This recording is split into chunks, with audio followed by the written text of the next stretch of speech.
నిద్రపోతున్నాడు.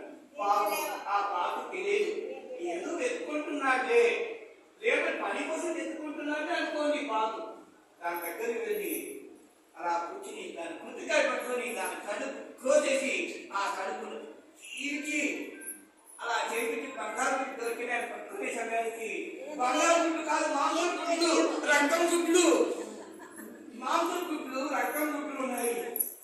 ఆ బంగారు ఏమో రక్తమైందేమో కడిగేశాను అని నీళ్లు కొద్ది కడిగారు.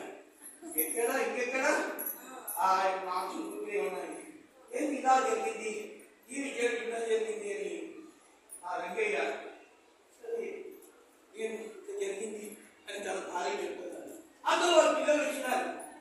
నాన్న ఏం జరిగిందన్న, ఆ కత్తి కంట సూర్య కత్తి కంట రక్తమైంది, నీకేమైంది, ఆ పుట్టింది, బాధ ఏంటి నాన్న, ఏం చేశాను నాన్న అంటే, లేదు వారు చెప్పినారు నాన్న, నేను స్కూల్కి పోయినప్పుడు మా మాస్టర్ చెప్తున్నారు, మా మేడం గారు చెప్తున్నారు, అది తెలియదు కలిగి వారి మాట వినబడుతున్నానా, దుష్టుల మాట వినబడుతున్నానా, చెడ్డవారి మాట వినబడుతున్నానా, నాన్న నువ్వు తప్పు చేస్తున్నానా అంటే, అమ్మా నాకు తెలియదమ్మా, నిజంగానే అది జరిగిందమ్మా, అది తెలియని మాట విన్నానమ్మా, నేను పొరపాటు చేస్తున్నానమ్మా, నా తప్పు నేను చేస్తున్నానమ్మా, తల కొట్టుకుంటున్నాడు, ఏడుస్తున్నాడు.